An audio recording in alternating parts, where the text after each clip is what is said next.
My name is Minghui Wang, and I'm a senior at UC Berkeley. The best birthday present that I've ever received is a letter that my father wrote to me from a Chinese labor camp. My parents practiced Fallong Gong, a meditation practice rooted in the Buddhist tradition. It was immensely popular in China. But when it outnumbered the Chinese Communist Party membership, the CCP launched a brutal persecution to eradicate Falun Gong in 1999, the year before I was born. My parents were arrested many times and tortured for their faith. When I was 5 years old, the CCP purposely showed my mother suffering in front of me to further attempt to break her spirit. I remember she was cuffed to a chair with a very thick plastic tube inserted into her nose, and several people were right next to her guarding her. She was in the process of being force-fed liquids that had an unbearable smell. She was clearly in excruciating pain, and I was terrified and crying. I could not believe this was the person I've dreamed so many times about. Is this the person I should call Mama? Soon after my mother's release, my father was kidnapped again by the CCP in 2007. The police told us it is impossible for us to see him unless he gives up the practice. Since I could not see my father, I started writing to him. We could not talk about sensitive topics because all our letters are closely monitored. So I would tell him about getting very good grades in school, attending swimming lessons, eating lots of snacks, and all the just little moments in life. Even though he was living and fighting in the darkness, his letters were filled with so much light.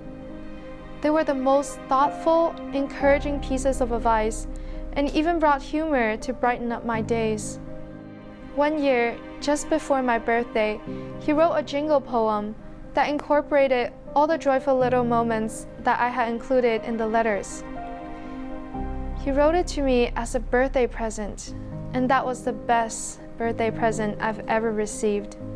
Many years later, when I reread those letters, I realized he never talked about his sufferings with me. He always sounded so uplifting and told us not to worry about him. He even apologized in multiple his letters for not writing back to me soon enough because it was inconvenient. I did not think too much of it back then, but when I grew older and learned what had happened to him, my heart breaks every time I think about what those inconveniences could have been. Was it the daily 16 consecutive hours of forced labor?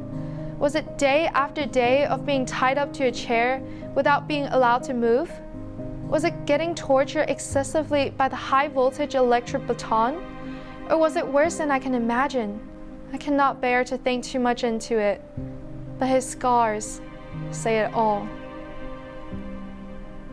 We're just an ordinary family.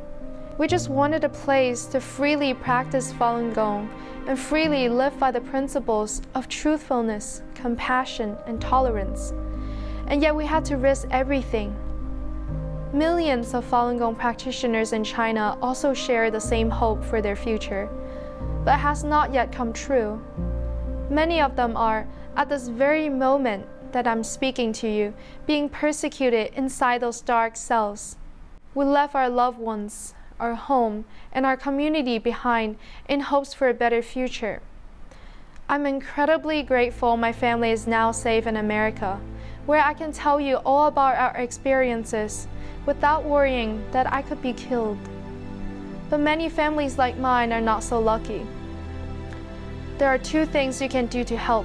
One, raise awareness, and do not stay silent about my story.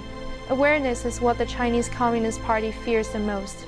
Two, support the bipartisan bills Stop Forced Organ Harvesting Act and Falun Gong Protection Act. These can save lives.